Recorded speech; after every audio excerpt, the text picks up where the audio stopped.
morning. This is a song called Willapa Bay, written by Mary Gavis.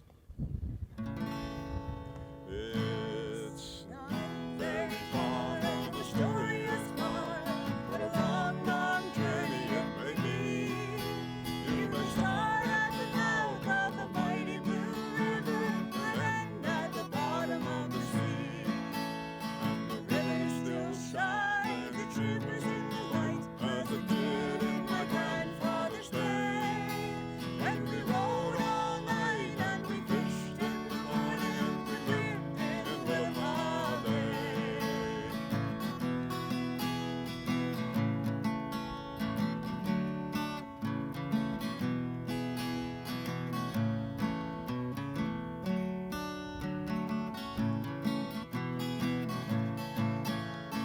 The weather gets so rough, so very, very rough, so rough that you cannot stand. It'll drive the little fish right into the nets and the boots right into the sand. And the river still shines, the shimmers in the light, as it did in my grandfather's day.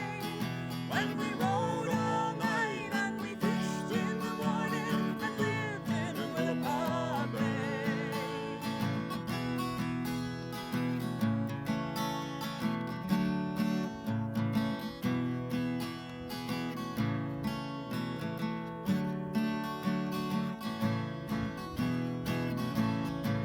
The weather and the rain and the labor and the pain, we know what the fishing here is worth.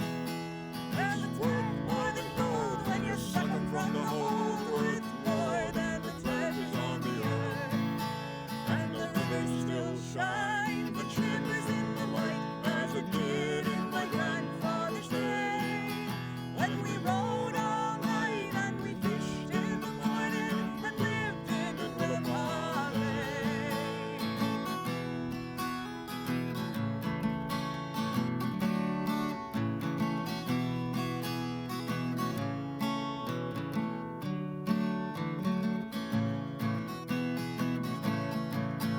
And the river still shines, the shimmers in the light, as it did in my grandfather's day. When we rode all night and we fished in the morning, we lived in Willapa Bay. Rode all night and we fished in the morning, we lived in Willapa Bay.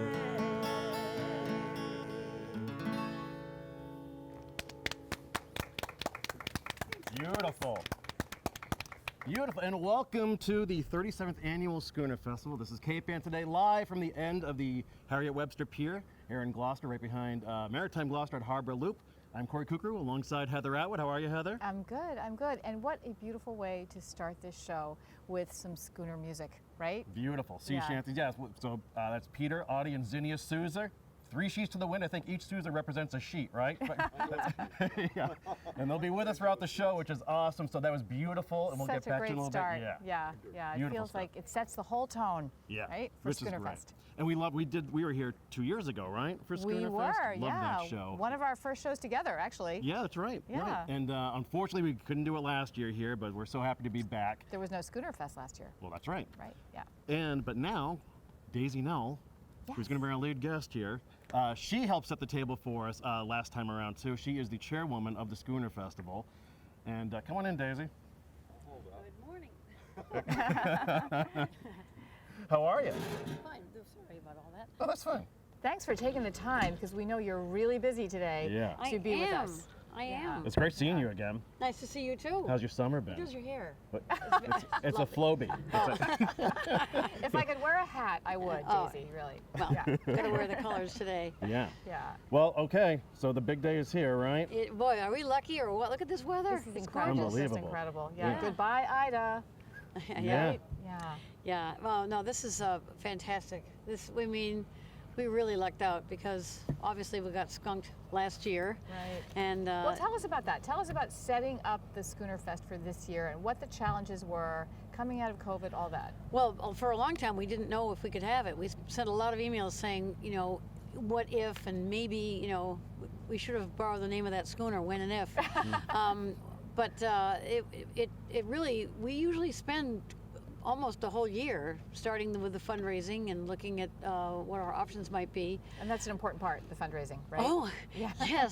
yes, those little special docks that we have down there that are in Harbor Cove, just putting them in and taking them out of the water is a very expensive proposition.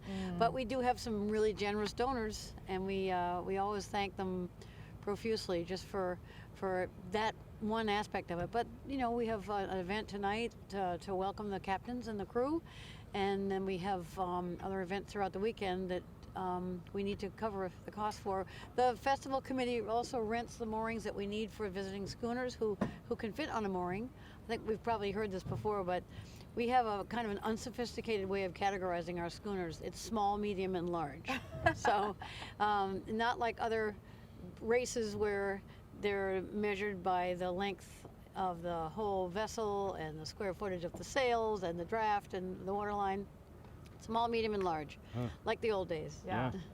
So it was, you ended up having to pull this out of, you know, the crevices of the Marine Heritage Center very late in the game, right? Yeah, well, I'm in touch all the time down here because, you know, this is sort of like I'm a member of the board for one thing, but also I'm a member of the organization, and this is a place where if I'm coming to Gloucester, I usually stay right here and see what's happening on the waterfront, what's going on. We missed a lot last year with school programs not able to happen, Right. but we hit the ground running in June, and then with the Schooner Festival, we just said, let's all hands on deck, let's get this thing rolling, and we did. And so we almost immediately had 24 boats that said they wouldn't miss it. They're coming, and I think at this point 22 out of the 24 are coming. A couple had to drop out for various reasons. Sometimes it's, you know, boats will be boats, and they sometimes need repairs at the most inopportune times, and sometimes that is to our detriment, but you know, safety first. And where are some of these boats coming from? Well, the farthest distance is Columbia, our perennial favorite now, a replica of the original schooner Columbia that was built in Essex. And this one was built in 2014, but they are in Panama City, Florida. So that's a long way. I'm glad they weren't there 3 days ago. Right, yeah. But that's a very long way to go. They're an absolutely gorgeous boat, a steel replica of Columbia that was taken from the plans that Brian Discernia from Eastern Shipbuilding Company came to Essex and found the original plans and went to work building a schooner. Absolutely gorgeous. I mean, you've probably seen her. Anybody who's driving through Gloucester today through Monday will see her. She's a very tall mast, gorgeous schooner. I remember her from 2 years ago. Yes. Just, she stood out in the breathtaking. crowd. Yeah, just Oh yeah, beautiful. and she's fast. Yeah. I mean, you know, it's funny. People make sort of a joke of the fact that she can, you know, race this race and at 14 knots, you know, race circles around people. But in fact, in the old days, the fishing schooners like the Gertrude El Tibo, they could also go 14 knots. Now that Gertrude El Tibo was in the original International Fisherman's Race, is that right? Not the very original, Okay. because she was only built in 1930. Oh, okay. But the original race was between the Esperanto and the Delawana, and that's why the race for the older schooners, which is the predominant number that we have, is for the Esperanto Cup, which Gorton's created for us when we started the festival in 1985.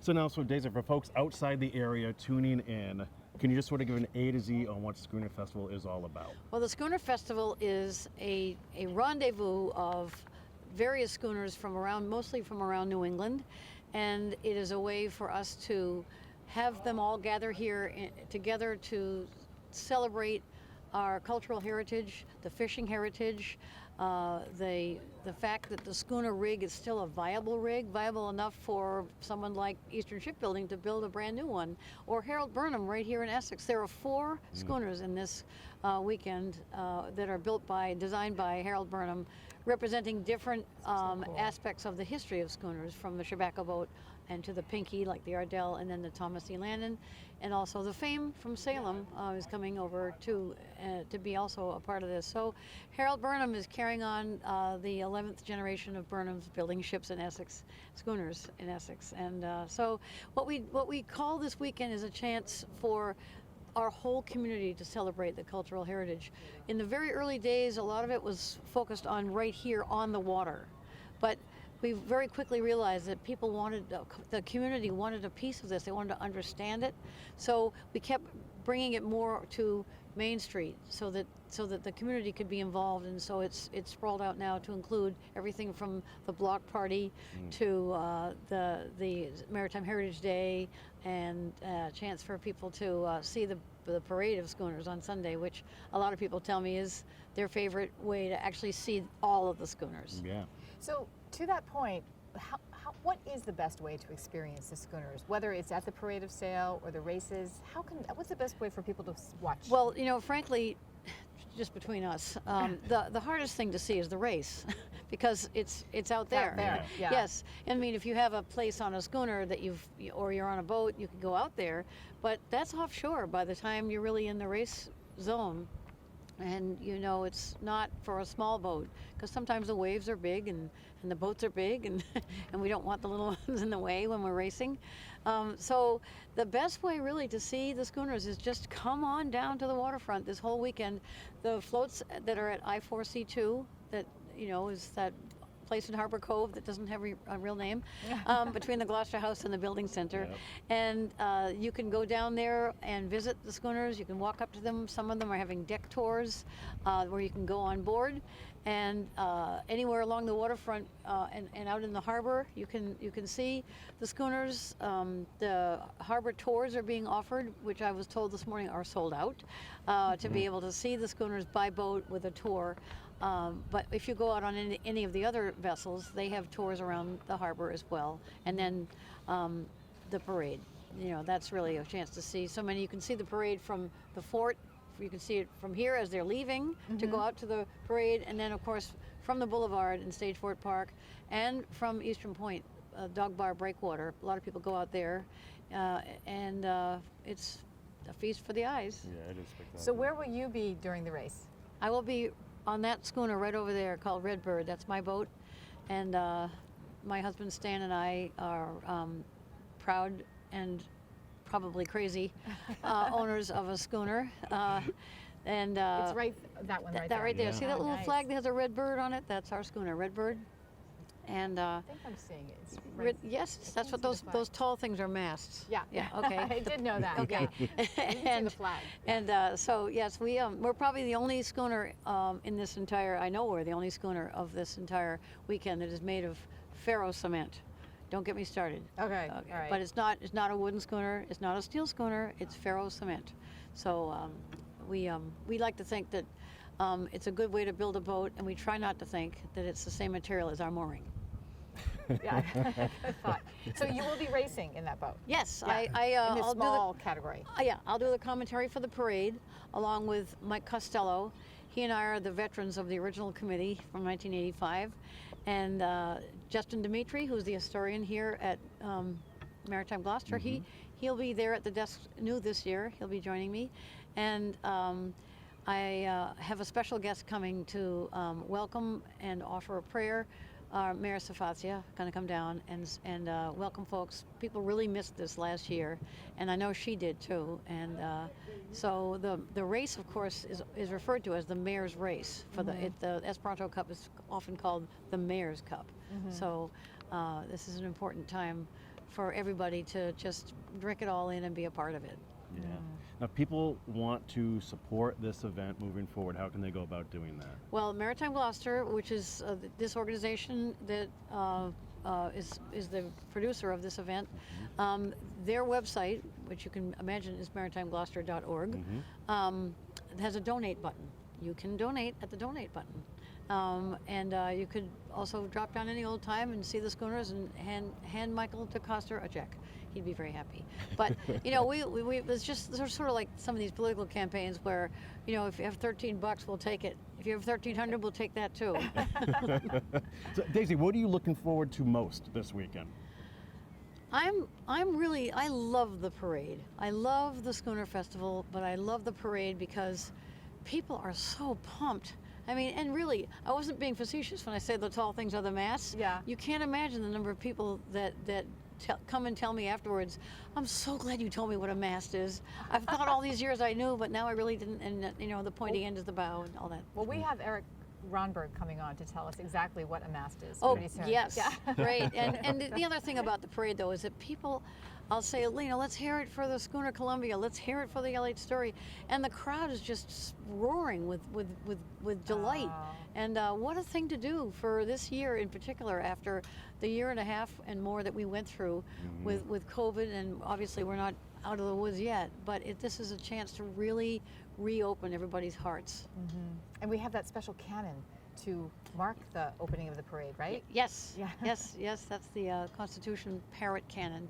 I think you're going to have other people here today, and they'll probably be speaking about that. They will. Yep. Yeah. So Daisy, we truly appreciate your time and your efforts and sharing this event and helping organize everything. And it's great to see you again. Nice to see you too. And have a great weekend.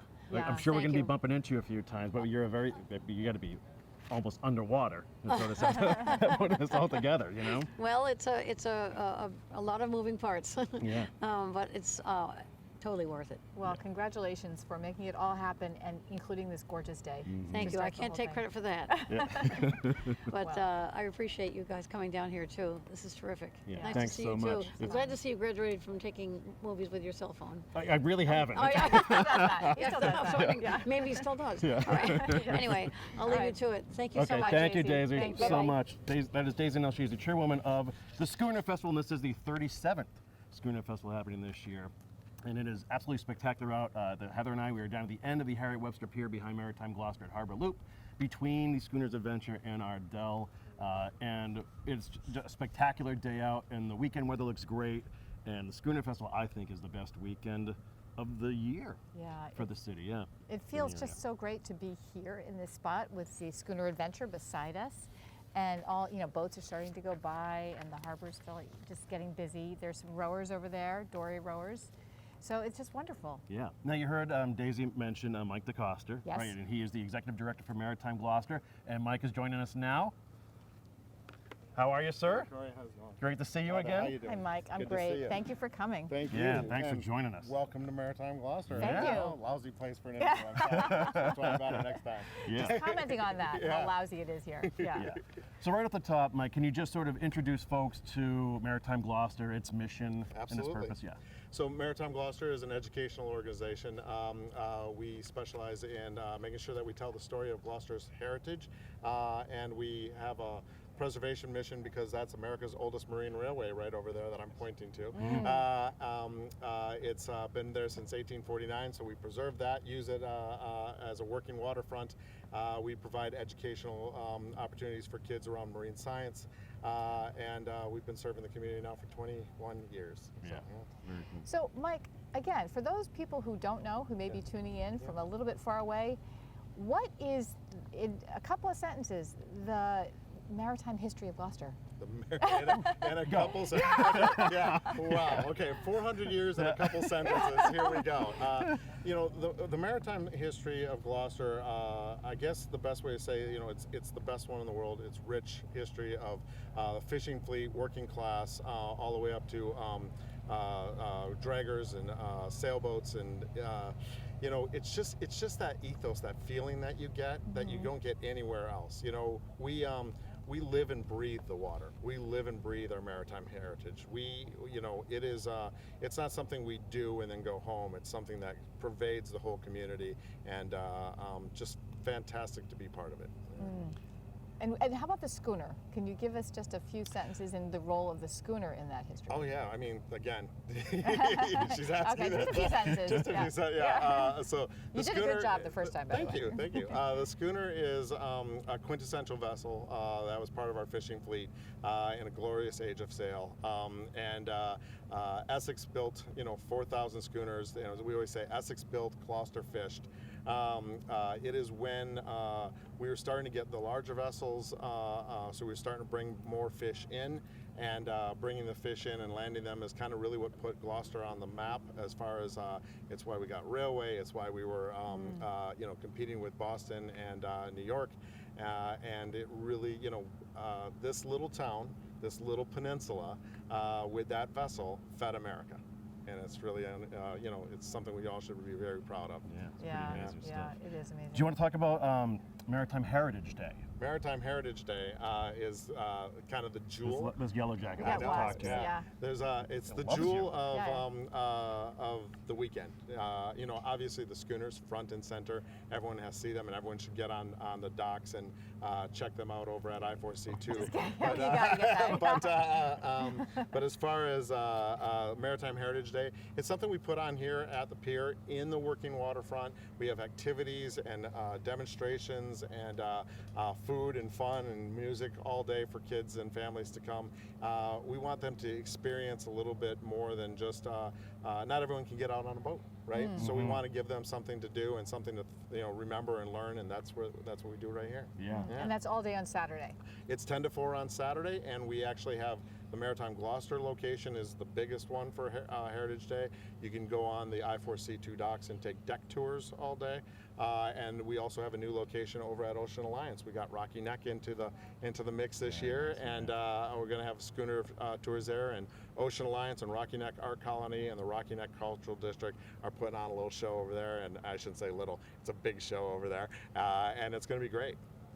So I had read that part of Maritime Heritage Day is the display of the Gertrude L. Thibault pennant. Yes. Tell us about that. Oh my goodness, what a thing. I mean, a tangible piece of history, right? I mean, this is a 22 by 11 pennant that would fly off from the mainmast of the Gertrude Thibault, you know, 100 years ago. And, you know, it hasn't been displayed in over 50 years, and we've had it.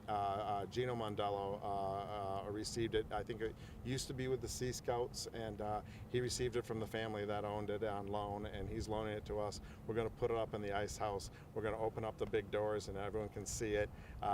And it's, you know, you talk about, you know, seeing history and things like this. This is awe-inspiring. I mean, to me, to see that big of a thing and the glory of it is just unbelievable. Yeah. And could you refresh us?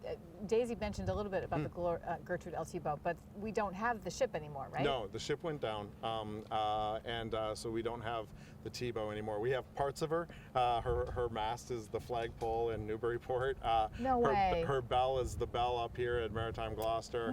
You know, there's bits and pieces of her sprinkled throughout town, including now her pennant. So yeah. But she was a famous schooner. Schooner. And a fast one. Yep, famous schooner, was involved in the International Fisherman's Race with Blue Nose, and she went down. She's probably most well known for, she represented Gloucester and the fishing fleet in the World's Fair. And so she went down yeah, huge thing at Cape Ann Museum that you can see the whole World's Fair display that went with her. And it's pretty neat. Very cool. How happy are you right now? Oh, geez, You're like, I'm over the moon. yeah. I am. I mean, how can't you be? I mean, it's Schooner Festival. We are, you know, this is something that normally takes us 9 months to do, you know, and to be honest, probably a year. And with COVID, got a late start. We had 3 months to put this together. We're screeching into the weekend. I'm not going to say that everything's going to be as smooth as it normally is. You know, we had like 4 people to put it together and a wonderful committee of probably about 30 people. And even then we're short-staffed. I mean, the amount of, you know, logistics involved in this is, FedEx should call us. And couldn't do it without the committee, though. They were great. And how about the hurricane, the storm? Did that impact any of your plans, any of the schooners arriving? So, you know, the famous story of how the International Fisherman's Race started in the first place, and I'm sure a couple of other historians later will tell it too, but it was blowing 23 knots in a wind, and America's Cup was going to race, and they called it off because they said, you know, it's too windy. And, you know, legend has it that a local, you know, schooner captain said, 23 knots, that's when we start to sail. Are you kidding me? You know, that's not even a blow. So as far as the hurricane here, no, you know, put a reef in and get it done. Easy. You know, it made it. I think we lost a vessel because of the weather, because they couldn't get here, and we're still waiting on a few other ones. But you know, it also cleared out to this glorious summer, and sunny and a nice breeze. We're gonna have a good weekend. Yeah, Nice it race, promises to nice be a race. spectacular Yeah. weekend, Yeah. So, Mike, lastly, if people want to learn more about Maritime Gloucester and even the hours of operation. Yep. Thank you. MaritimeGloucester.org would be the way to go. Follow us on obviously Instagram, social media, Facebook. The hours of operation, normally all summer long, we've been open around 10 to 4 every day. You can see our Sea Pocket Aquarium in our museum upstairs in our gallery, and please just come and join like we are right now, this beautiful working waterfront. Yeah. And sometime we want to have you on to talk about the new Science Center. Yes, the Maritime we'll do Science that another Education time. Center. Yeah. Is that a tease? Kind Did you of, just yeah, tease? That's exactly, nice. right? That's Right. very We're good. getting good I at like this. you're in the Yeah. biz. All right. Hey, thanks so much. Mike, I thanks for your appreciate it. time. We know No, you have a busy weekend ahead of you. a few things. Yeah. Enjoy the hell out of it. I man. will. Yeah, I will. Congratulations. great Yeah, time. you too. Thanks Yeah, for coming. take Thanks care. so much. Thank you so much. We'll see Bye. you. All right, we'll see you Bye. soon. That is Mike DeCosta. He's the executive director at Maritime Gloucester. Great stuff there. And you can see from the enthusiasm Daisy and Mike have, and Peter and Audie and Zinnia, Yeah. how important this weekend is around here. Zinnia, she has enthusiasm. Oh, yeah. Yeah. All right, we got to get down to the brass tacks here, Heather. Right, I know. How does it all work? Yeah. How what do they is do going it? on in this harbor of ours? All right, Right. Chad Johnson, come on up. Chad is the assistant Gloucester harbor master. Chad's been with us before. Hi, Chad. Yeah, amble on in. Sidle on up, brother. Last How time you I doing? saw you, though, it was on Zoom. So it's great to see you in person. Yeah, To be here in person. Yeah. yeah. How are you? I'm well. Nice, quiet summer, right? We've been busy, Yeah. but busy good. Yeah? Busy good. Good? Yeah. Has it been good? It's been good. Fairly Yeah? safe. Yeah. Very busy harbor this year. More so than last year. Last year was weird. COVID year, busiest year we've ever had. Everyone and their mom was out on a boat. Yeah, and then without And Little cra- League and weddings, the only Right. thing to do was boat. Yeah, right. So we thought we'd get a little reprieve this year. Not so much. We've had a lot of visitors this year from waiting to travel. Oh, And yeah. we've been sold out moorings all season long. Huh. No kidding. Wow. So now, for this particular weekend, what are your eyes widened for? Like, what are you keeping a lookout for? What do you have to deal with normally? Well, Daisy and Michael do a good job arranging getting the boats here, but some of them, you were talking with Michael about the weather. Some of them decided to come early. Some of them are larger boats than we usually take on. You know, we're good for 60-foot boats in our mooring field. Some of the larger schooners, Tyrone, and a few others are 70 plus. So finding spots for them, keeping them comfortable is sometimes challenging. And other than that, the obviously keeping an eye on the weather, planning ahead, but right now it looks good. Sunday looks like a great sailing day, southwest wind 10 to 15, it's perfect. And then we have a couple activities, lighted boat parade, Yeah, which right. anytime you're doing something at night is a little challenging. Little element of Yeah. So that starts in Annisquam and comes down the river, right? Yep, it starts right around Wingasheek Beach, and actually it's pretty interesting. There's a lot of houses along the way, and they kind of build around it, and it's been getting bigger. Tobin Dominic does a great job with it at Cape Ann Marina. We're pretty much hands off. We just got to make sure everyone's safe and sound when they go through. Being patient at the bridge this weekend's a big deal. You know, That's true, right? both on the road and under the bridge. Right. Yeah. Both people complain how long they have to wait on either side. So Yeah. that's busy, and then we go right into the fireworks from the lighted boat parade. So do the boats in the parade have to go through the cut bridge? They do. Yep. Oh my goodness. They absolutely do. Yeah. Yeah. They start down the river. They come up through the cut bridge, down into the inner harbor, around Smith Cove, and make a loop back. And by the time they're back out, Barry Pett's ready with the fireworks. Yeah. Nice. Awesome job. And then Nice, yeah. there'll also be a band on the boulevard Right. for the landside people. Yeah. So people need to be on each side of that cut bridge and planted there by the time those boats are Yeah, ready to come through. absolutely. And Yeah. the bridge tenders are great. They'll work with us, and you know, we'll get the lighted boat parade through, and then they'll close down for an extended period of time. And then after the fireworks, it's a good hour of mayhem getting through the bridge, and then everyone goes to bed and it's Yeah. quiet. Well, how about the race itself? Do you have a role in that? We play a security role for the parade of sail in the morning, and kind of guide that around. It's a little bit organized chaos with these boats sailing and timings. Daisy's announcing on the boulevard of each boat as it comes through. So that kind of gets a little confusing. And then the race itself, we play security at the start, and once they take off, they're outside the breakwater. Once they take off, it's just 20 schooners sailing. Yeah, right. Yeah. So, Chad, what would you say to, I mean, obviously there's going to be a lot of boat traffic around this weekend. Absolutely. So keeping them separated from the schooners, or how does that, can they commingle? A, patience, and B, remember, these are large schooners that are very underpowered. You know, they're not made to motor around, they're made to sail.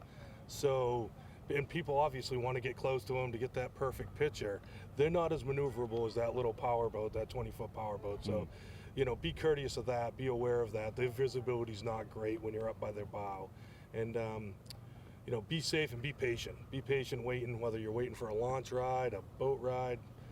There is a lot of waiting. Yeah. It's a busy weekend. Yeah. Anything else you want to share from the Harbor Master's desk? No, all good. That's very cool. How about the railroad bridge? It's so right now the railroad bridge, the vascule is operational. It can go up and down mechanically. The train's not ready to go over it, I don't think, anytime soon. There's still a lot of site work that needs to be completed, but the vascule part of it right now is operational. They put it down the other day because of the storm, but normally during non-working hours, it's in the up position and boats can transit it.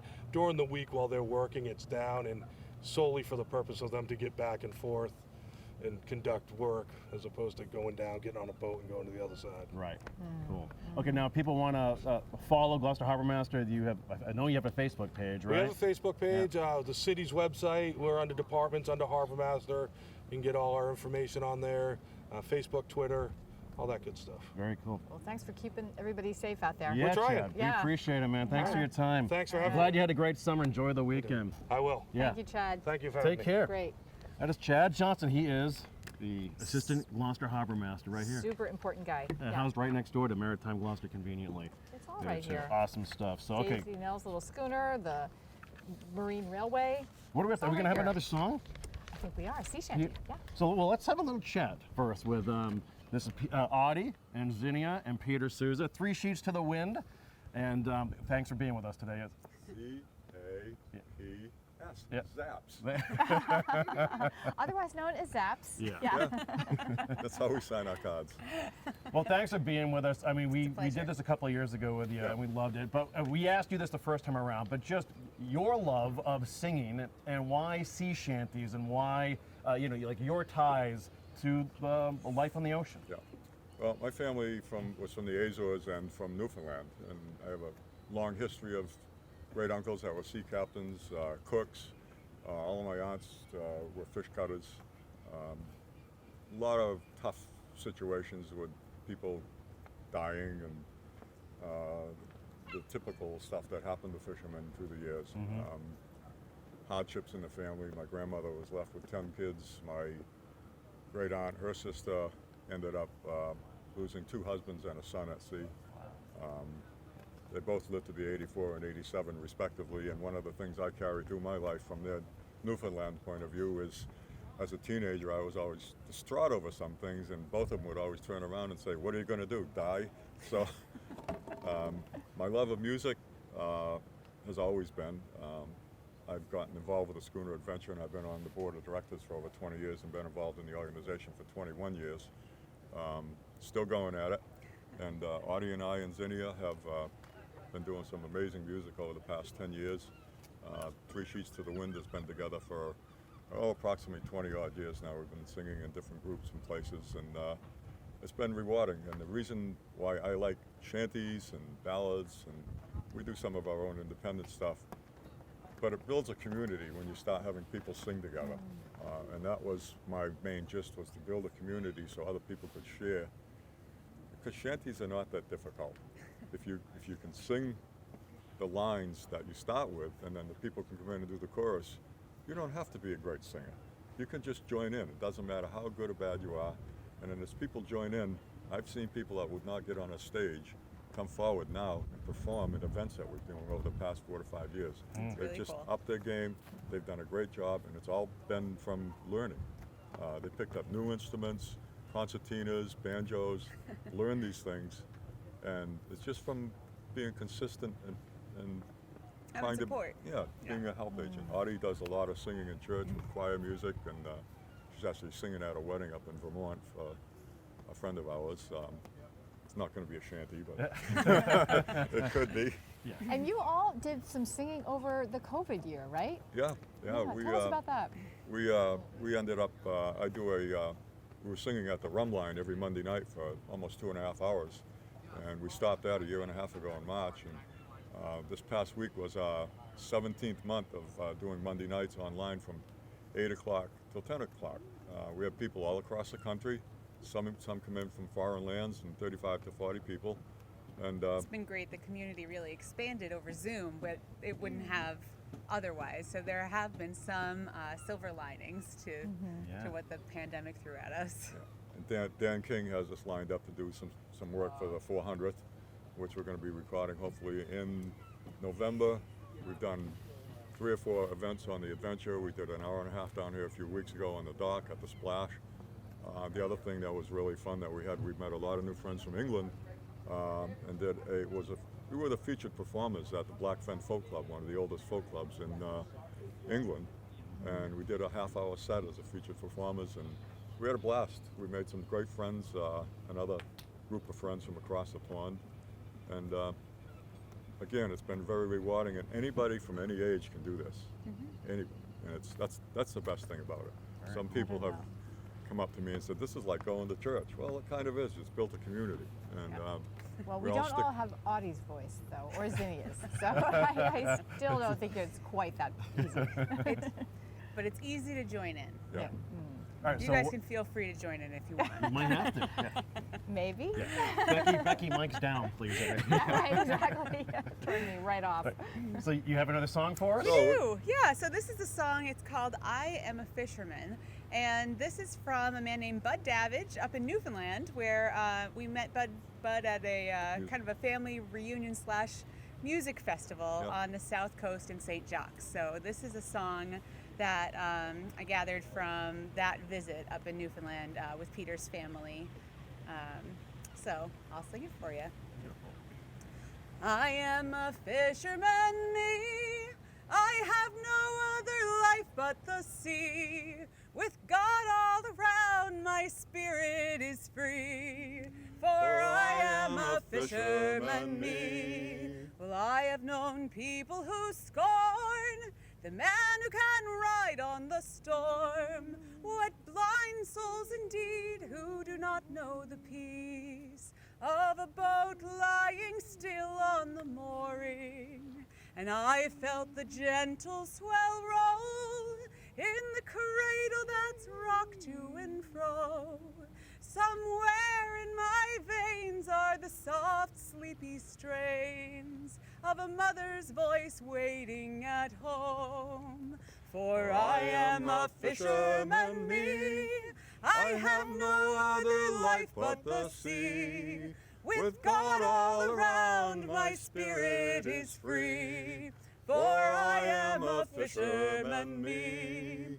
To not know the joy of return on the faces of families who yearn for the tide to bring in all those tired, happy men is to not know the passion that burns in the souls of those fisher folk free who have no other life but the sea.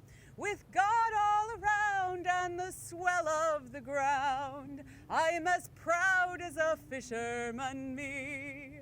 For I am a fisherman, me. I have no other life but the sea. With God all around, my spirit is free. For I am a fisherman, me. Just a simple song about the life of fishing in Newfoundland. That And I is think great. it's not so different from the way life has been here in Gloucester too. So. Yeah.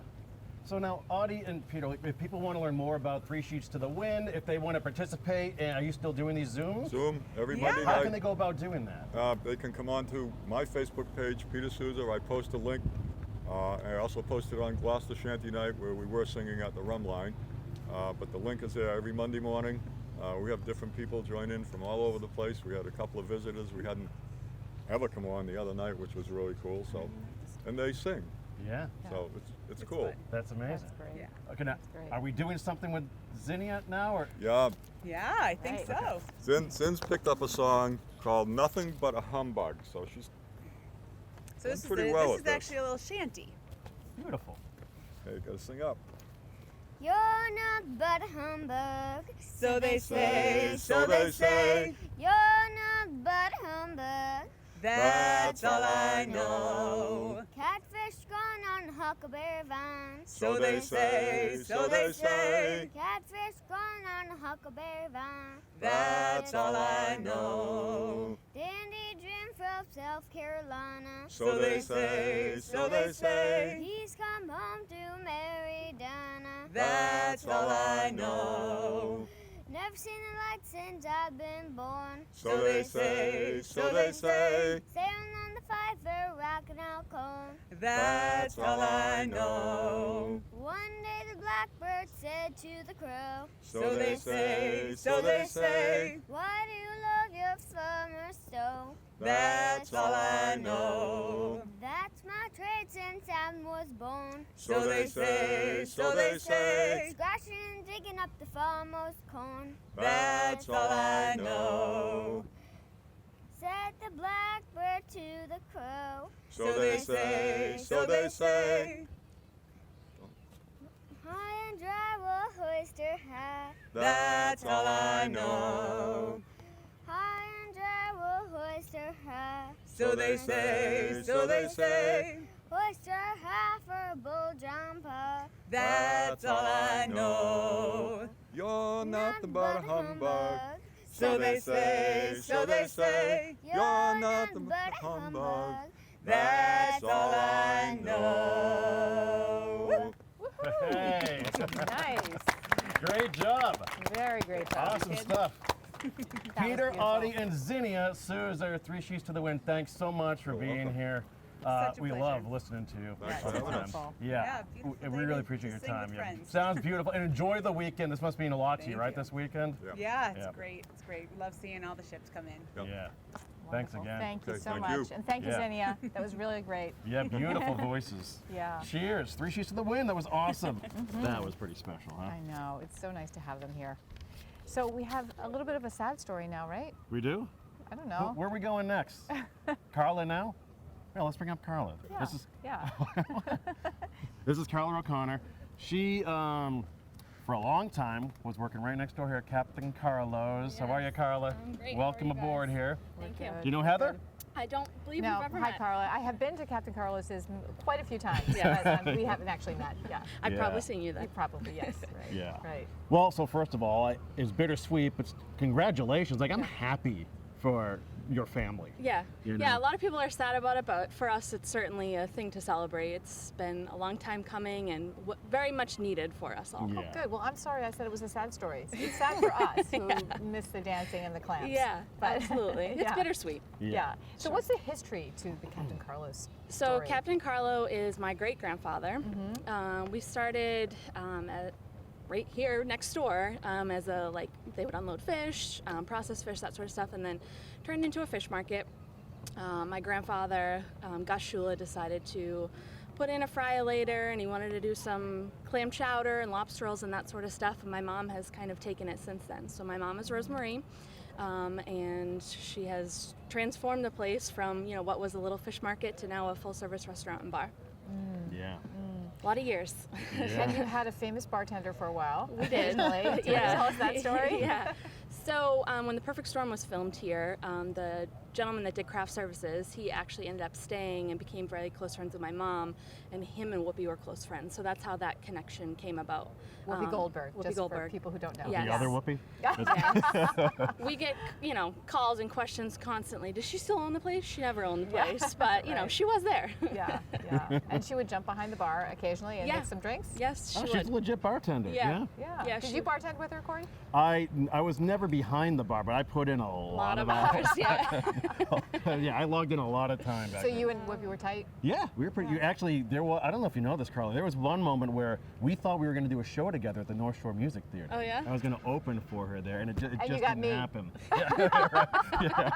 Yeah, we're doing this instead. How the world turns. Right, exactly. How many times have you been called Captain Carla by accident? I mean, we get that a lot. You know, people will say to me, well, were you named after him? And yes, I was, of Yeah. course. But there's a few Carlas in my family. Well, so now what does this mean to you? You have a busy weekend, of course, ahead Yeah. of you, and Yeah. before the official close happens. Yes. Yeah, so I guess just what you're feeling about all this. Yeah, so I mean, it's bittersweet. It's, you know, highs and lows, a lot of them. But definitely as a family, you know, we need the time together. My mom works her butt off. I mean, this year with staffing issues and the chaos that always ensues, but this year more so than ever. She's a full-time line cook this year. Yeah. Oh my gosh. And, you know, she needs to slow down. And I just had twins. I have 2 other boys. My sister has a baby. So we have 5 grandsons for her that we need a babysitter for. Yeah. So, Right. and she's very much looking forward to slowing down and being able to spend more time with family. So we, you know, everybody, to them it's sad, but they get to come out and enjoy it on the weekends while we're there, you know, sweating our butts off working. So for us, we're looking forward to the role reversal of actually being able to be on the other side of the bar enjoying ourselves. Yeah. And that is a good point, Carl. It's like, it is truly a lifestyle. Like Yeah. you're there first thing in the morning and well after last call. Yep. And you're just doing it day in and day out. Yeah, for years and years, I mean, when we did the late nights and stuff, I mean, me and my sister both have full-time jobs outside of the restaurant. gosh. And then we Yeah. both are at the restaurant a lot. So as a family, it's stressful for sure. But, you know, there's certainly a lot of benefits to it, and it's been great, you know, for years and years, but it's time. It's definitely time. How about your role or what you've seen on the waterfront? How have things changed? And do you feel like that's impacting any of your decision in any way? I don't think that that's impacting our decision, but of course, I mean, things have changed drastically. I mean, as a family, you know, we used to be part of the unloading facilities and that sort of stuff, and, you know, that, for the most part, is relatively gone in a lot of ways. Seafood prices lately are just insane, so that's certainly affected things. You know, people will complain essentially about the prices, but you know, we're charging what we have to. That's what we're getting charged as well. Yeah. So I've never seen the prices this high on seafood. It's crazy. What is there a hope for the restaurant to continue after, or do we have no idea what's going on? So we don't know. So we don't own the property. So we're a tenant. So we hope that somebody else takes it over and runs another successful business there. Of course, we'll be there supporting them. That's for sure. But as of right now, we don't know what the next step will be. Well, what are you going to miss the most? Probably the customers, really. You know, we have so many people that are like family at this point. They're invited to every event that we have because even though they're restaurant customers, they're really truly our friends and our family at this point. We certainly have, you know, key staff, Jean, we call her Princess Carla. We have another Carla that works in the kitchen. You know, we have those key people that have been with us for years and years and years. So it'll be hard to not see them every day and, you know, be around them and work on the planning each year, but it'll be good for everybody. Yeah. I hate to ask, but I will ask. So how do they feel about closing and looking for a new job and new work and not a new family, but having to move on? Is So that tough? I think everybody's tired. You know, I think everybody's tired. I think several of them probably won't necessarily return to the industry. You know, several of them do other things in the winter and on the side and that sort of stuff. So I think that they'll probably go that route more than getting back into the restaurant chaos. But who knows, you know? Things change all the time, and depending on how staffing works in this town from season to season after COVID and unemployment and all that sort of stuff, we'll see what they all do. I don't know. Yeah. Right. So what do you have planned this weekend at the restaurant? Yeah, so tonight we have Chris Fritz playing from 6 to 9. Oh, cool. And then tomorrow night from 7 to 10 we have Mystery Meat. So Mystery Meat played their first performance at Captain That's Carlos. a band, folks. That's not the special. Yeah. That's We've had a few people confused Yeah. about that. And so they'll play tomorrow from 7 to 10. So we'll kind of go out with a bang. We're not doing any crazy late nights, but we'll certainly be there a little bit later than usual. And we expect to see all of the familiar faces that we've seen for years and years and years saying goodbye. Yeah, I'll be there for sure. I was going to say you'll be there, Kory. Yeah. Yeah, well, I do want to say too, especially before I moved out to California, I spent, way too much time with Carlos, and got close with Rosemary, and Yeah. I mean, they're just so awesome. Like, you didn't want to leave, you know, and just became really great friends. And as you become friends with folks, then you see how involved they are with other parts of the community and how giving they are and fundraising and. So like, your family's just been so amazing for the area, and I'm gonna miss that place. I'm just like really deep down, I'm so happy for your mom. Yeah. That she Yeah. gets to be a full-time grandma. Yeah, now. my mom's a special lady. She's worked her butt off. She works harder than anybody I even know, but she deserves this. She certainly deserves to be able to take the break. Yeah. Well, this is a happy story. It is. Yeah. It is. Yeah, Carla, enjoy the weekend. Thank I'm you. going to see you soon. Yes. So yeah, set one I'll up be for me. seeing you tomorrow. Yeah, when you see the redhead coming down the street, just have the beer set for me already. Thanks so Thanks, much. guys. Okay, Thank that's you. Carla O'Connor from Captain Carlo's, closing after 30 plus years in business. Oh, and I'm only getting to know her. Yeah, all right. So sad. There's still time. Right, We can get a I lot done in know, a day. yeah, We can do a exactly. lot of damage I'm here. coming with you. Yeah. Awesome stuff. So yeah, I will be there for sure. They have really cool events going on this weekend. So, and I mean, geez, right here on Harbor Loop too, right in the heart of everything right, that's going everything on. we're talking about is right here, right? Oh yeah. It's kind of nice. Yeah, right over there. Beautiful.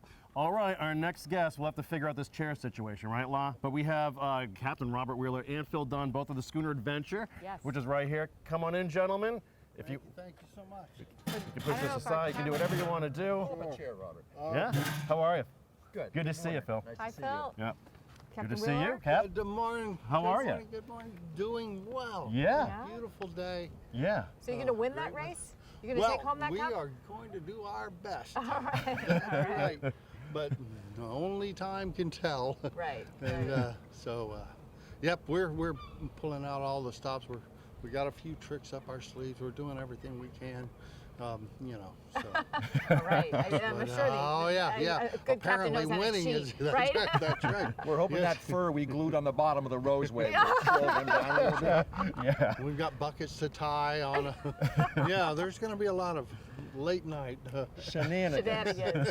Yeah. Well, what does it take actually to prepare for this weekend and the race? Well, it started this spring, getting the boat ready and shipyard, and where we inspected, we got some new planks on, maintaining the boat and then rigging it up and sailing her. We've been sailing her a lot this summer, and it's been a successful season, I think, and so and all of that is really practice and getting the crew to meld together and work together as a team in handling the boat. She's a large boat, and it takes the right weather and the right wind to make her really go.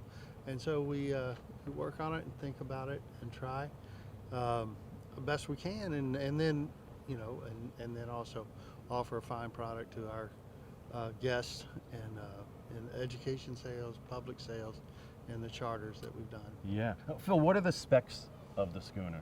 Well, she's 121 feet long, built in 1926, excuse me. She's the last of the dory fishing schooners that still exists. Yeah. She's a treasure for us to have here in Gloucester. I'm a volunteer. I get to come down here every day and work on this beautiful historic treasure, help maintain her, help tell her story, help sail her. I mean, what could be better for my retirement gig? Well, right. So, how did you get involved initially? It was always an attachment to the sea.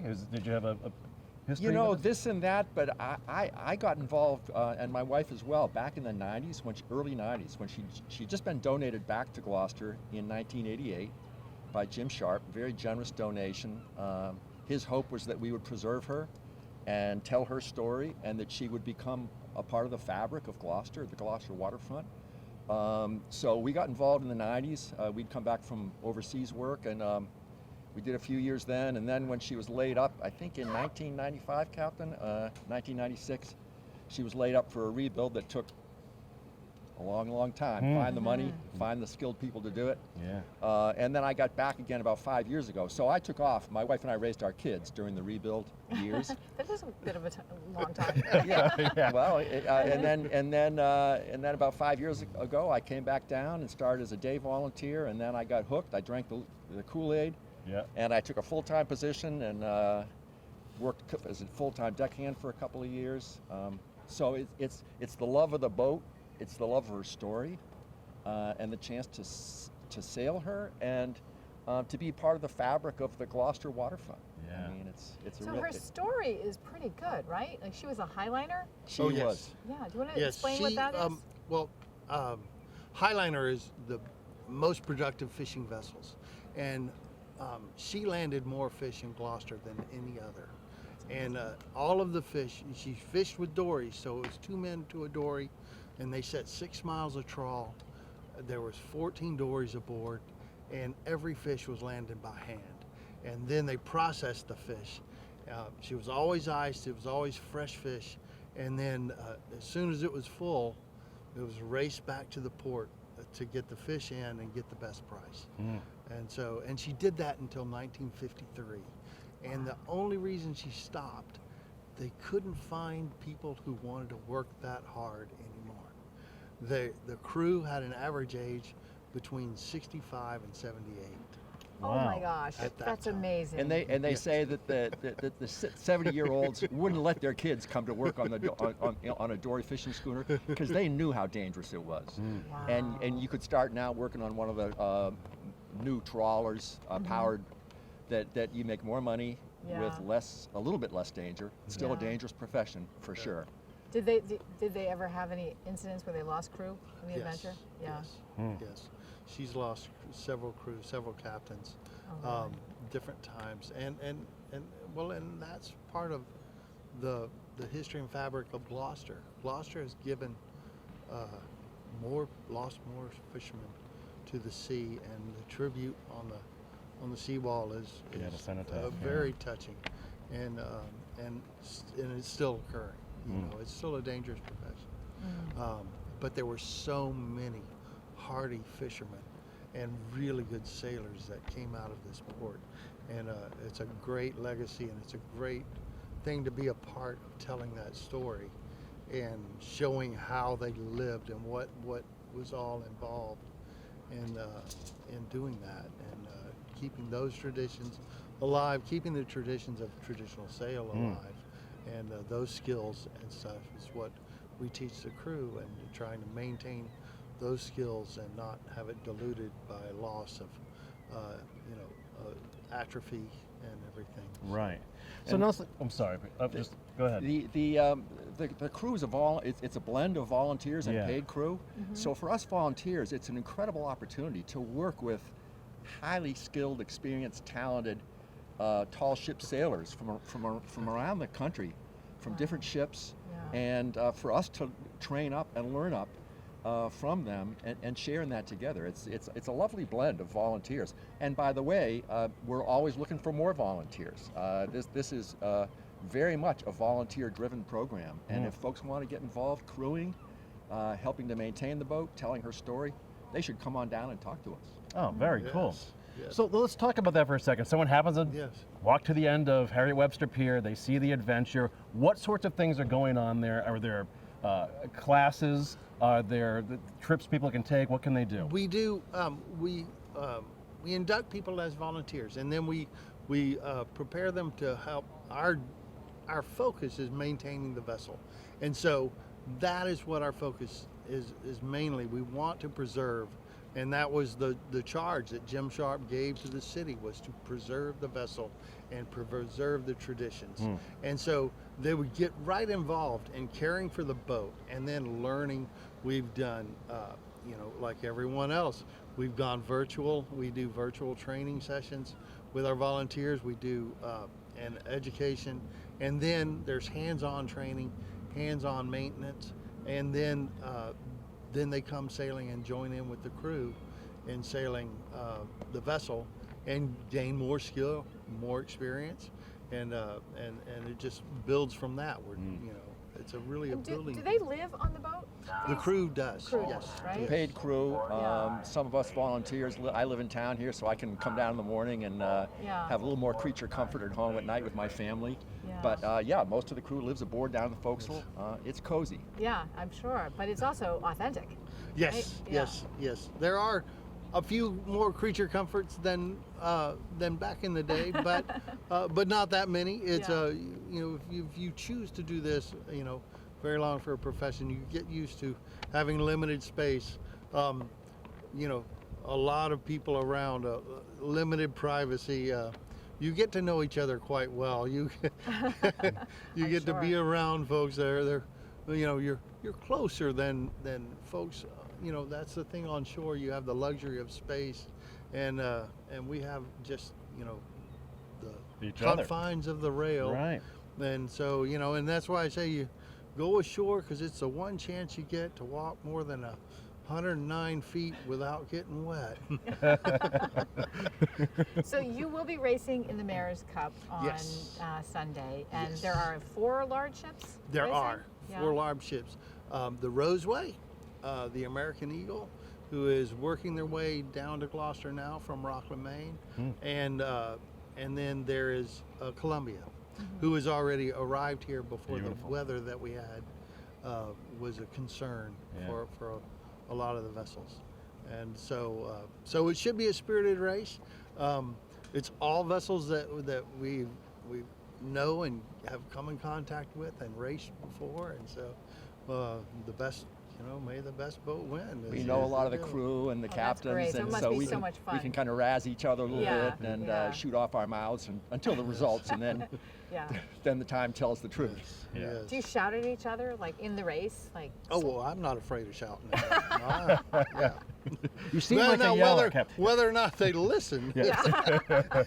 is an entirely different story. Yeah. Yeah. So now, how much does this weekend mean to both of you? Well, it's an incredible tribute to the waterfront and the Gloucester and the heritage of all of it. And then, so it's a great, there's 3 days. Today, we're going to have a sail to go out and greet the fleet, the boats that are arriving, due to arrive, will sail in company. And then tomorrow is the Heritage Day, which there's going to be a whole festival right here on the pier, and we'll be part of that. And then we are also going to get underway and sail tomorrow afternoon. And then the race is going to be all day. It'll start with the parade, and then the race, and then it will end up with a nice award ceremony that we'll have right here on the pier.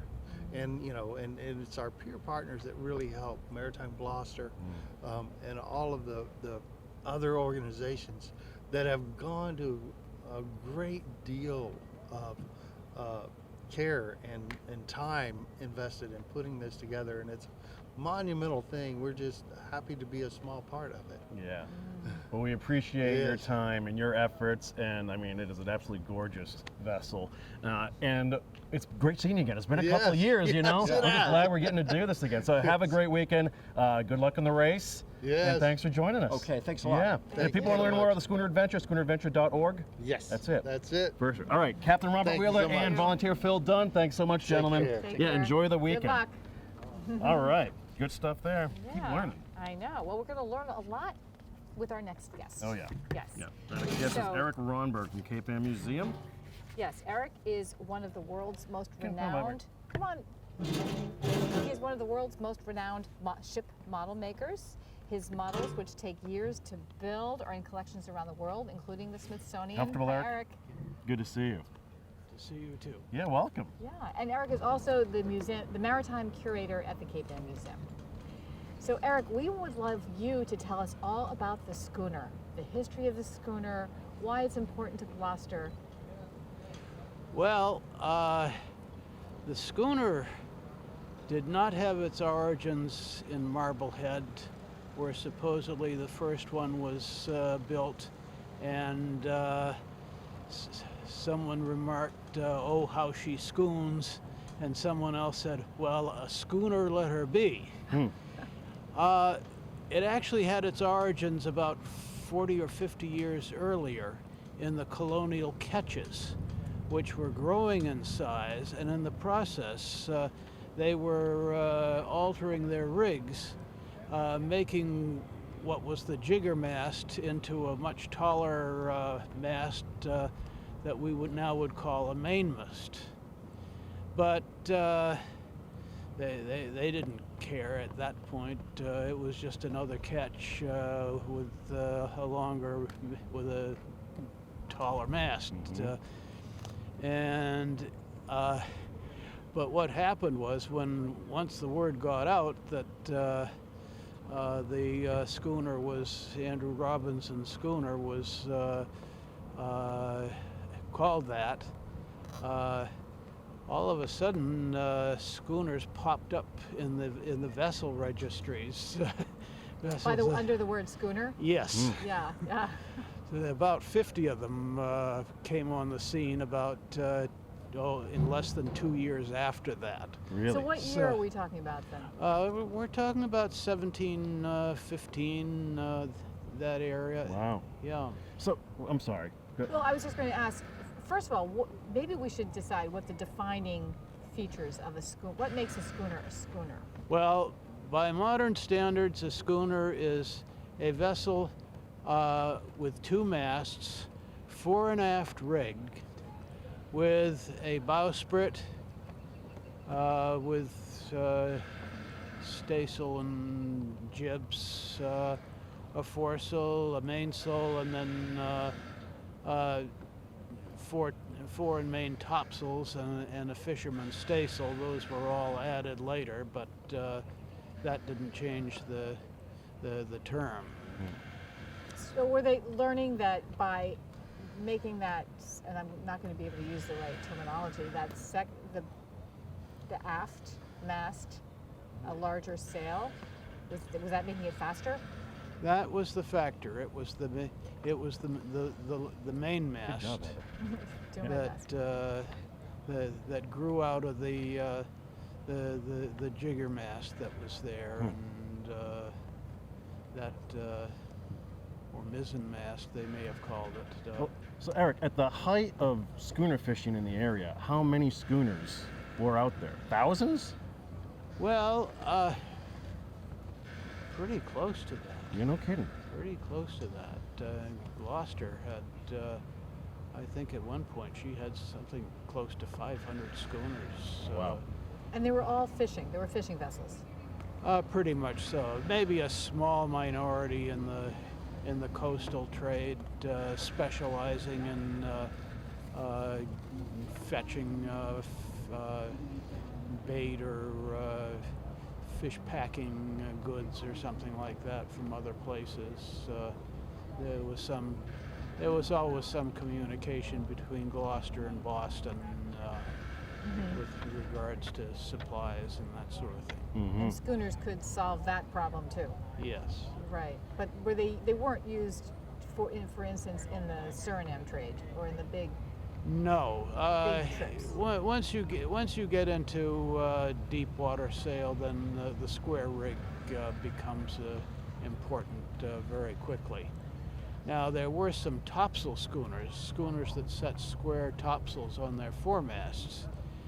That's like Yeah, and they were fairly common in the coasting trade if they were going any distance, say from Canada down to Gloucester, or from Gloucester to New York, or something like that. That would be a sensible rig to have. So it sounds as if the schooner is the ship that really put Gloucester on the map in terms of fishing? I would say so, very Yeah. definitely, yes. Yeah. And the fact that, well, it was, in its day, it was exactly the right size for the type of work that it had to do. If they were any larger, then the question is, would the fish keep on the trip back to port if the fish were on ice? Now, if they salted the catch, that was another story. But even so, there just seemed to be a limit, the practical limit to the amount of fish they could catch in a given period using the gear they had, and making the time needed for the outward and homeward bound trips. That's a complicated algorithm, Yeah. I think, right? Yeah, there's a lot going on there. Yeah. Yeah. So in the Schooner Fest, we are also going to see some medium and smaller schooners. And I think Yes. there's one right over my shoulder, right? Well, actually, you've got two pink stern vessels. The inner one is called the tobacco boat. The story is? Yes. Oh, I see it. Oh, right. Yeah. And Ardell is a pinky. It's a pinky, Okay. right. Which was a derivative of the tobacco boat. This was also part of the growth of the coastal fishery, where tobacco boats were just making short trips out, fill the hold with fish, get it back to shore, and go on out again. But the pinky was well, it was sort of intermediate in its versatility, where there was a demand for where smaller cargoes could pay, then and you had limited funds, and say you were in a small port and you didn't have much of a local clientele that was in the area, then that was the kind of boat you wanted for fishing. Now, Eric, you're the maritime curator at Cape Ann Museum. Yes. So let's say for someone out there who hasn't been to the museum before, they come in, what can you help show them or tell them? Is it historical stuff through archives? Are there exhibits there, current exhibits? How would you walk a guest through that experience? Well, that's an interesting question, because everyone who comes in the door has different ideas and different questions. So you just have to tackle them as best you can. Our exhibits in the past have been of a pretty general nature. We did make a major change to one of in one of our galleries with a very extensive exhibit on the mackerel fishery, which explains that fishery in a lot more depth than it has in the past. And this may be the way we go with certain other specific topics in the Cape Ann fisheries. I will, because you won't say it, Eric, I will add that there are 3 of your ship models in the Cape Ann Museum. The Elsie and the, am I right?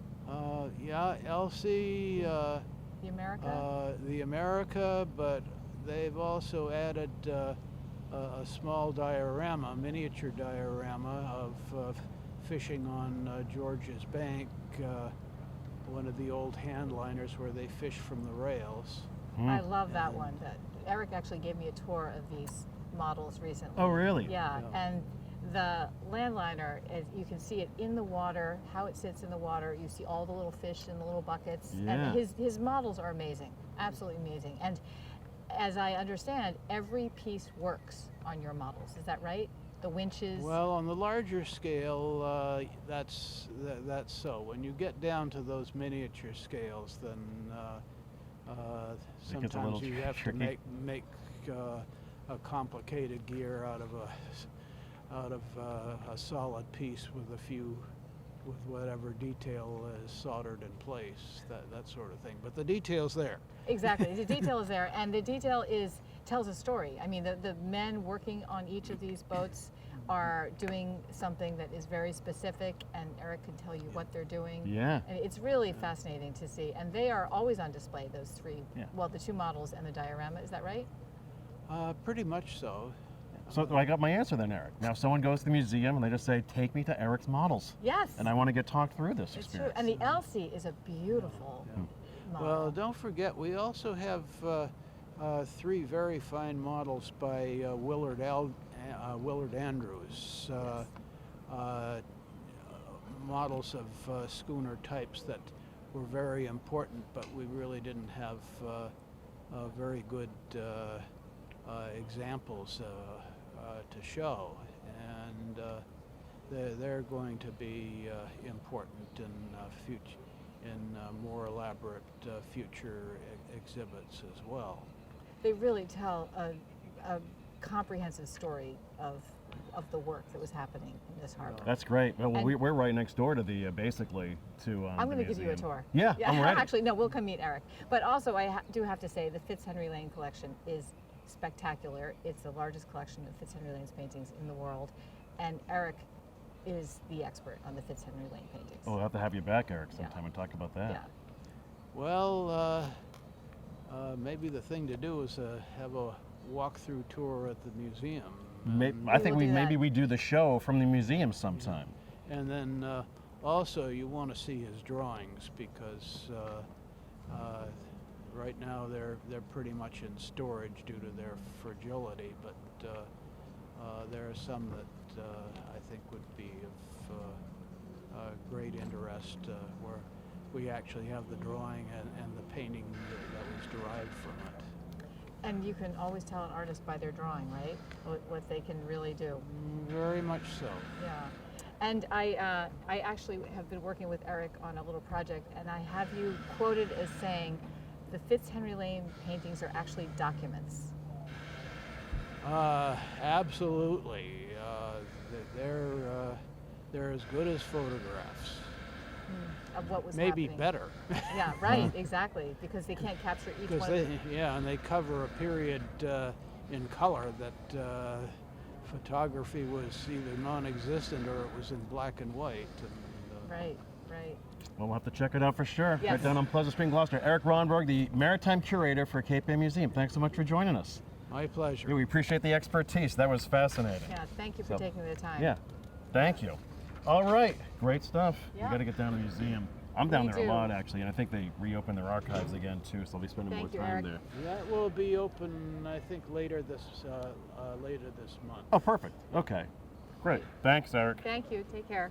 Awesome. Well, guess what? We have a special guest we're sneaking in here. Well, Thank I know God. we have another historian. Yeah, this is Justin. Justin, come on up. Yeah. Justin Dimitri. Yeah. He's our historian here at Maritime Gloucester. What's up, bud? Hi, Justin. You're a historian kind of everywhere. I do my best. Yeah. Yeah, you've been around, kid. That's what they tell me. Yeah. How you doing? Not bad. How's summer going, man? It's been a great first season here at Maritime Gloucester. Yeah. It's I got a great view. I get to come down to Gloucester Harbor again. Yeah. Yes, it's nice. Unbelievable, huh? Yes, and this is my first Schooner Festival as part of Maritime Gloucester, so it's so far so good. Yeah. All right. Very cool. Yeah. So we want to talk about the international races. Yeah, I would like to hear, or we both would like to hear, the history of, well, how the Schooner Fest connects back to, or the races connect back to the International Fisherman's Race. It does, yes. Well, the obvious connection is the trophy. The winners of the big category, excluding Colombia, vie for the Esperanto Cup. And that is the trophy that was originally won by Gloucester Schooner Esperanto in the 1920 race, the inaugural fisherman's race. And that all started, of course, in 1920. As the story goes, the America's Cup race that year was canceled because the wind was blowing too hard. And that's something that happens even today. You know, that's, I like to think of America's Cup, if that's Formula One, well, we got NASCAR. Or at least the beginning of NASCAR before they turned to stock cars, back when they were bootlegging. So what happened was, we, as you may know, we have a lot of family connections up north in Nova Scotia, especially Lunenburg. We all get a little bit of Lunenburger in us, I think. So they thought it was ridiculous that these yachts were canceling the race because it's blowing 23 knots. Because a lot of folks around here will tell you we don't get going until it blows 23 knots. So they ended up having their own race. And now fishermen's races, they happen on occasion when all the boats were in, or if there was a special event, you know, if enough of the fleet were willing to do it, sure, we'll all go for a fisherman's race. So that's a little different than a yachtsman's race. You know, you don't have the handicaps, you don't have all that kind of stuff.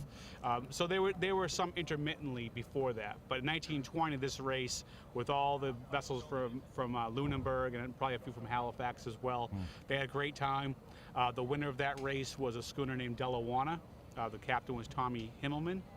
And what really brought it into an international affair was after the race, the publisher of the Halifax newspaper, the Halifax Herald, I think his last name was Dennis, decided, well, let's make this more interesting. So he's the one that created the rules.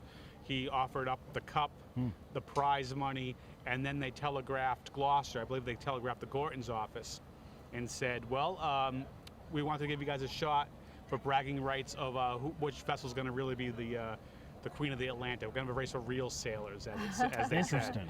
And so we had 2 weeks to respond, and it had to be a real fishing boat with a real group of fishermen on it. You know, no yachtsmen at the helm, none of Yeah. that stuff. And they had 2 weeks to respond. So the issue was in 1920.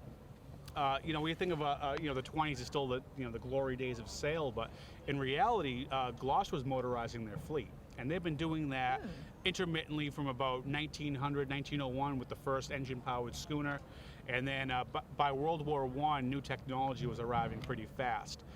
These engines were still considered auxiliary, so most of these vessels still the sails were the prime driver, but now you had a little gas or a small oil engine to move you around when there was no wind. With that being said, that's going to affect your sailing qualities. Now you're dragging a propeller. So Gloucester looked around and said, geez, we don't really have that many vessels that could qualify for this race. And as the story goes, that day, a vessel comes around Eastern Point, coming in from a trip, and her name was Esperanto. She wasn't new. She was built back in, I believe, 1907 over in Essex. So being nearly 14, 15 years old, she's about middle-aged, or a little over middle-aged for a working fishing vessel of that time. But the know-it-alls on the dock said, well, you know, she is fast, she's good to windward, and she's the right size.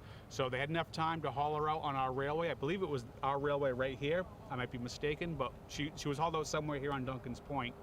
They had enough time to you know, give her a coat of paint, scrape the bottom. They stitched up her sails, and then they put Captain Marty Welch at the helm. Marty Welch was a highliner already by this point, although he did not normally fish on the Esperanto. So he kind of learned her tricks heading up to the race course, which was off of Halifax. And after 2 races, it was over because she did a clean sweep, 2-0. So Against the Delawana. Against the Delawana, yes. So Esperanto sails back to Gloucester, and they say they had the broomstick up in the foremast for the clean sweep. Everyone had some prize money in their pocket, and then, of course, they had the cup that is now on display here at Maritime Gloucester, and that's what we'll be awarding for the champion of the race this weekend. And that's the Esperanto Cup. The Esperanto Cup. That's the cup. I've learned recently. That's the cup they gave to the captain. There is the bigger cup that stayed over in Canada, and so if you go up to the museum up there, I believe they have some of them on display. So how did those captains who did not sail in the America's Cup feel about things when they heard that this race happened? Oh, that's a completely different universe. I don't think we've ever heard the response because it's a completely different animal. Yeah. I mean, those are very high-performance vessels. They're done for the improvement of technology. This is all about fisheries. Yeah. And although these vessels were designed to fish, especially later on in the future races, after that first victory, the Canadians didn't like losing at their own game. Can't blame them. And so they build a vessel as big as the rules of the race would allow, and that's what we now know as Blue Nose. So after the construction of Blue Nose and her defeat of Elsie in 1921, it really became an arms race. And so we had to build what are called racing fishermen after that. The best example right now is the big replica of Columbia that's tied up down on the floats at I-4C2 right now. So that is not your typical sailing hull for fishing. That is more of what I would like to say on my tours. That's basically an America's Cup hull built out of oak and had to fish for a living. So I wouldn't say that the racing fishermen improved fisheries, but it was a subset. It was kind of how we ended the age of sail around here with these very unique craft. So there is kind of interesting America's Cup influence because besides the vessels built for fishing, these racing fishermen oftentimes were built by some really well-known America's Cup designers like Starling Burgess, who designed Columbia, Puritan before that, and then the disqualified Mayflower back in 1921. Why was it disqualified? Well, when they built her, which they built over in Essex, Mass, they built her in an incredible amount of time. I think it was like 59 and a half working days. This vessel was slightly bigger than the Blue Nose, and so it scared the Canadians. We here in Gloucester didn't like Boston guys getting in our own game. So there's stories of a little bit of a conspiracy. Now, it was easy because the vessel was not your prototypical fishing vessel for that time. She had very much 1920s yachting designs in her. Her transom was nothing that you'd see on a fishing schooner. She had really fancy laminated spreaders for her on her up on her masts. And of course, being from Boston, and she was what we call a fresh fisherman. So like Adventure, she's bringing in fish on ice, versus this was supposed to be technically salt bankers, the old school, going out for months at a time. Yeah. So they found any kind of excuse to not have her race. And it would have been tight. That first race with Blue Nose and Mayflower, I mean, who knows? It would have probably been down to the skippers in the end. But needless to say, she was disqualified from the start. And if you go back to the newspaper articles from that time period, you see, will she race? Won't she race? There might be no trophy at hand. So they were trying to get her in the race. There was even one race where Mayflower shadowed the vessels in the competition. So that's, but that's what happened. So it stayed a Gloucester versus Lunenburg affair by and large. Gotcha. So you mentioned the Elsie, and that is one of the ship models that Eric Ronberg Oh yes, he has created. a really nice one. Yeah, up and at the that's museum. at the Cape Ann Museum. Yeah. Yep, she was one of the I would say one of the quintessential Gloucester fishing schooners from that time period. Really good looking vessel, nice round bow. She made a lot of money, which is really what it's all about. I mean, it looks to count for nothing when you're on a fishing boat, but she had it all. And if vessels that were true fishermen stayed as part of the race, she would have had much more of a chance to win the cup. But Dana Story, the late great Essex shipbuilder, in his book on Columbia, once said, all things being equal, a good big boat tends to beat a good small boat. Elsie was 10 years older, and I believe probably 8 to 10 feet shorter on the waterline than the Blue Nose. So. You can go back to the race results, and you see, even though she had good starts, the power of Blue Nose just took her over, especially on the windward leg. Gotcha. So you placing any bets on Sunday? Oh, I don't bet on this, especially the way the race is. We wanted some insider info. Yeah, here, man. right. Well, we have some favorites. Yeah, Well, I mean, Columbia, Right of course, is a breed apart. Yeah. That's Yeah. why she has her own trophy to vie for until someone else wants to build another mega yacht of a racing fisherman. Yeah. Then we have a real challenge. But as far as the big vessels, I always lean for American Eagle because that was a family boat.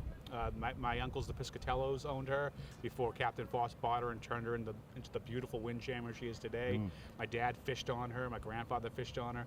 And as a kid, when I was getting back into this subject as a 13-year-old, we were all on board when she won against the Ernestina back in 1989. So Very Wow. cool. and I think she's a Cool. perennial favorite for local Gloucester people as well. Yeah.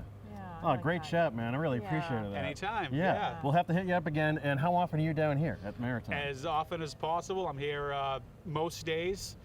If you ever want to do a guided tour, you can book ahead online, or you can just come on down. And if the sign is up, I'll gladly give anyone a tour, which includes out here on the Harriet Webster Pier and also our Gorton's Gallery upstairs. Oh, great. Great. Let's do that. Yeah, nice job, Sounds Justin. Thanks good. for joining us, man. Anytime. Yeah, enjoy the Thank you, weekend. Justin. I sure will. This is Yeah. fun. Yeah. All right, Cheers. Thanks, guys. Bye.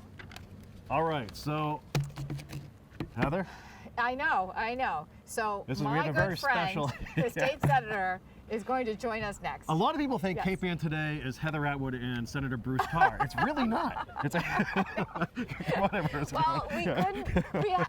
We're going to miss our interview this afternoon. Yeah. So I said, well, come How on are down to ya? the Harriet Good Webster to see Pier. You know, Kory, it's nice to see I you. know, it's I've been a been while. wondering about you for a while. I have to tune in to see you. This Right? is true. Yeah, I have to do the same.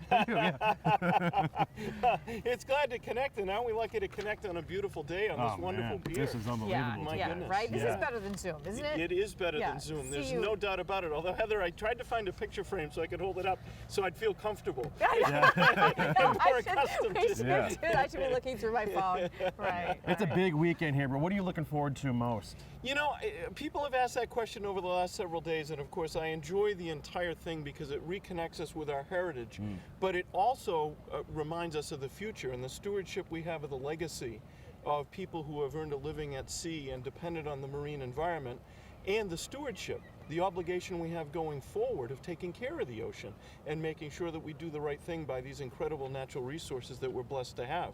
But I have to say, of all the things, the thing that's most stirring to me is that parade of sail on Sunday morning when you can look out and you can see tall masts in Gloucester Harbor, and you can think back to the days when that was happening routinely, and brave men and women were engaged in the fishing trade, in moving things by boat. They were risking their lives, but there was a beauty in their character, in their grittiness, in their determination, to be survivors.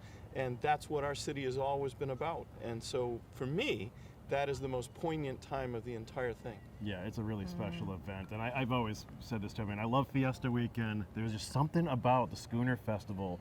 It's just so eye-popping. Well, and I think you nailed it, because I had the exact same experience of thinking, oh my gosh, this is what it looked like. Yeah. This is what Gloucester Harbor was like 100 years ago. Yeah. And it is, we don't get to see that often. It's just So, once a year. I've often said that when we hear the wind in the sails, then our predecessors are speaking to us. And they're telling us take care of our legacy. Yeah. And that's what this is all about. And it's wonderful because it's not only great for all of us to be reminded of our heritage, but people come from all over to be able to see that and learn about it. And when we tell that message, then we make more stewards of the marine environment. So it's a really great experience all the way around. And certainly one of the events that on the Gloucester calendar has been growing steadily since it was created. It's true. Yeah. Yeah. There's a lot happening. Right. What do you want to talk about, Heather? Well, we have to do a little bit of business, Senator. so let's. Well, usually in your business, that means let's run a commercial. So let's get. You should see the research she puts into your interviews each week. That's not true. Well, You it love is the true. you I love the am news. always I do. impressed at how attuned Heather is to what's happening at the State House. Can I put a little plug in here for State House News Service? Absolutely. Because they do a really good job. Sam Doran, he gets me everything I need to know. I will tell Sam that you said hello. Yeah, tell him from Schooner Fest. I He got absolutely. mentioned, right? Absolutely. Right. Of course, then he'll want to come to Schooner Fest, which would be a great Right. thing. We should get him here. I Yeah. agree with that. Yeah, and then he should start talking it up on Beacon Hill. Anyway, so you were coming off the informal sessions, ready to start the season, right? So we are going to resume formal sessions in September. It's not clear yet which day we'll have our first formal session, but we're also wrestling with how those sessions are going to be conducted. We had hoped that maybe by mid-September we'd be in a hybrid model where we could have more people back to the State House, obviously wearing masks and with a vaccination requirement. Now we're thinking through that to see if it's going to be possible. We're very eager to get back to some physical presence in the State House, but it may get pushed off for a little bit at this point. Now, as we've talked about, I'm pretty much there every day, but that's unique. I'm there because I'm the minority leader. I need to be there. I need to work with my counterparts in leadership. But for the vast majority of members, they really don't come to the State House, and that's necessary to protect the public health in the building and to protect each other. So, and last we spoke, there was discussion of a vaccine mandate for the legislature. So the Senate has moved forward with that, and it's a vaccine mandate that does have exceptions. There's a religious exception, a medical exception, and if folks have extenuating circumstances, the Human Resources Department has been charged with making accommodation for them. For instance, right now, many of the staff, if not, well, almost all of the staff, are working remotely. And so if they're not vaccinated, then they're not coming into the building. So we're trying to work through that. But, you know, one thing, Heather, that I think is important to emphasize is that we are still in uncharted territory. And so we're trying to do the best we can to make accommodation, not to be overly burdensome, not to be overly restrictive, but to navigate this, to use a nautical term, as best we can. And nothing is perfect, and it's not going to be perfect, but what we are going to do is maintain our commitment to keeping state government going, being responsive to the people we represent, and making sure that we try to protect public health as best as we can. So, on that note, what are your legislative priorities this fall? Well, I think right now, clearly the biggest one is how to spend a lot of federal money, and we've talked about that in the past when we've got about $5 billion of money that we need to figure out a spending plan for. The governor has made some proposals about how to do that. My thoughts are we ought to be working heavily on infrastructure and trying to look at some one-time expenses. For instance, Gloucester is in need at some point of a wastewater treatment plant. That's going to be very costly. I think it would be a prime candidate for that kind of federal spending. And we also, rightly, I believe, are putting some of that money away. So, and we've talked about this, some of the dollars that we have in surplus are going into a trust account for the Student Opportunity Act to make sure that we can continue to pay for improving education in our K through 12 public schools. Some of the money is being put away for our pension fund to make sure that we can meet our obligations. So those things make sense, but I think we have an extraordinary, you might call it a once-in-a-lifetime opportunity, to be able to invest in the infrastructure around us to be able to make things better and to be able to improve our quality of life. And by the way, this pier that we're on is an example of that. A number of years ago, we were able to put some state money into this pier, and if you look around, you can see what's happening because of that modest investment in terms of our economy and in terms of our quality of life. I think we need to do more things like that. Roads and bridges, there's a huge demand for public buildings. So as you know, we have a fund for libraries and we have a fund for schools. Despite what many folks think, there is no fund for police and fire stations. There is no fund for other municipal buildings. And so that's something that I'm starting to look at. And in addition to that, and again, we've talked about this in the past. Sorry, Kory. No, it's fine. I'm learning. I'm learning. Our interviews, you would know these This things. is exactly like the usual experience when the two of you. So one of the other things that's been hard for our small businesses is the gap that was in our unemployment insurance trust fund. And they are having to shoulder that on their own. We were able to extend a payment plan for about 20 years, which is the equivalent of giving them a 20-year mortgage to pay for something that they didn't cause. Right. You know, they were shut down by the public health need and by state and federal regulation. And so I would like to see us put some of those dollars as well into the fund to be able to relieve a little bit of the burden. We won't be able to relieve all of it, but I think it's a worthy cause to say, we're going to make it a little bit easier for you to continue to survive and stay open, because ultimately that's the goal. And the governor was interested in using, well, not the American Rescue Plan funds, but the some of the extra revenue that came in from tax revenue, right? Yes. To replenish that fund. And he's talked about using some of the American Rescue Plan Act funds as well, and I've proposed that several times, and I'm going to continue to be persistent to see if we can get some of that investment to be made. But it's a good segue, Heather, because we are seeing really the amounts of revenue we didn't expect in terms of state revenue, and so we're projecting that we're going to have a substantial surplus at the end of this year. But we don't want to count those chickens before they hatch, but it's looking like we're moving in a very positive direction. Well, we could count them in July, and they were really good in July, right? They were. So those eggs. we finished the last fiscal year, which ended July 1st, with over $1 billion in surplus. We think it could be close to $1.5 billion in surplus. And the good news there, not to be too technical, but the stabilization fund, which is the so-called rainy day fund that has gotten us through this pandemic, we thought was going to be below $1 billion to balance the fiscal year 2022 budget.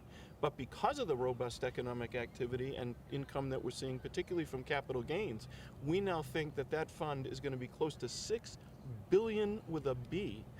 That's double what it was dollars. when we started with COVID, Exactly. right? That's exactly. amazing. Yeah. So it's been an amazing turnaround. Again, we watch it every day because there are a lot of things that can happen, and we live in a very dynamic world. But right now, we're moving in a very positive direction. Well, I know that you speak to the governor often. What's his mood these days? What is he terrified, and particularly as he's watching governors around the country deal with a variety of problems? What do you think is going on with him? You know, if there was a distinguishing characteristic that I would cite about our governor, it's his level-headedness and his calm nature and his reasoned approach to everything. And I would say that continues to be his mode and his way of operating. He's looking at all of the threats that we have from the variants that we see, not only the Delta but others, and trying to figure out, you know, which is the right way to go. But one thing that's very unusual, and it nearly never happens with Governor Baker, is sort of a knee-jerk reaction. When he produces a plan, it's usually well-reasoned. Again, we're all navigating, so sometimes it changes, but he's very level-headed, very calm, and those are traits that are important in this kind of an era. Right. We're almost out of time, Senator Tar, but I did want to ask you if you're looking forward to the local elections this year. It's going to be pretty out of control. It's going to be pretty interesting. We're going to have spirited elections, yeah. And I think that certainly speaks to the interest that people have in civic engagement. You know, we always worry about the fact that folks will not want to get engaged, particularly because nationally we've had a very divisive environment that for many people repels them from getting engaged in the public debate and public service, but we don't have that problem here. True, and right. so we're certainly going to see, I think, some very spirited elections and some good debate about the future of this community, which has so much going for it, but also has so many challenges in terms of aged infrastructure and other kinds of things that we just can't afford to take our eye off of. Yeah, I'm looking forward to it. So the church bells are ringing, the angels pulling into port. Should we... We're in the throes of Cue Schooner the sunset. Festival, baby. Yeah. Well, we thank you so much for your time. Again, it was good to be part of. Right, you were finally with us. Yeah, I was actually in on one of these. It's great to have you be part of it, Yeah. Kory. You're always invited. I know. just want you to This is true. Yeah. We'll get you your own subscription to State Out News Service. Yeah, exactly. You can be watching. Well, enjoy the weekend, Bruce. It's always good chatting with you. Same here. And continued success with the state legislator. Hopefully, we don't backslide. It's just progress. Well, let's hope. We're going to continue to keep our eye on that. But thanks to both of you, because, you know, whether or not we can move around or we can't, you always keep us connected. You always bring into our homes the things that are happening in our own neighborhoods, and that's a really important thing. So thank you both. Oh, that means a lot. Thank you so much. Yeah. All right. Enjoy the weekend, Thank Bruce. you for coming down Yeah. here. My It's pleasure. great to see you in real life. Yeah. To see you as well. Thank you. So, all right, we actually have to wrap up because I believe we're up against the clock, Kyle. Okay. Yeah. All right, so we want to thank our guests today, Daisy Nell, the chairwoman for Gloucester Schooner Festival, Mike DeCosta, the executive director of Maritime Gloucester, Chad Johnson, the assistant Gloucester Harbor Master, Peter Audie, and Zinnia Souza, three sheets to the wind, the beautiful voices. Carla O'Connor from Captain Carlos. Cheers to Captain Carlos. I'll be there all weekend long. Captain Robert Wheeler and Phil Dunn of the Schooner Adventure. Eric Ronberg, Cape May Museum's Maritime Curator. Justin Dimitri, Maritime Gloucester's historian. And Senate Minority Leader, Senator Bruce Tarr. Thank you so much. Thank you very much. Heather, great job once again. You too, We want Kory. to thank our crew at 1623 on camera, David Lufkin, floor manager, Alana Horn, our staff, Becky Coyle, production manager, Matt McMakin, technical director, Kyle Davey, the digital director, Maureen Aylward, general manager, Eric Archer, executive director. Our next show will be Tuesday, September 14th, live from the stage at City Hall in Kairou's Auditorium for the mayoral preliminary election and results. Heather and I will be there all night long for you guys. So thanks for tuning in. Have a great weekend, Heather. Have a great weekend, Bruce. You too. And cheers to the Schooner Festival Committee, and have fun and be safe. We'll see you next time on Cape Ann Today.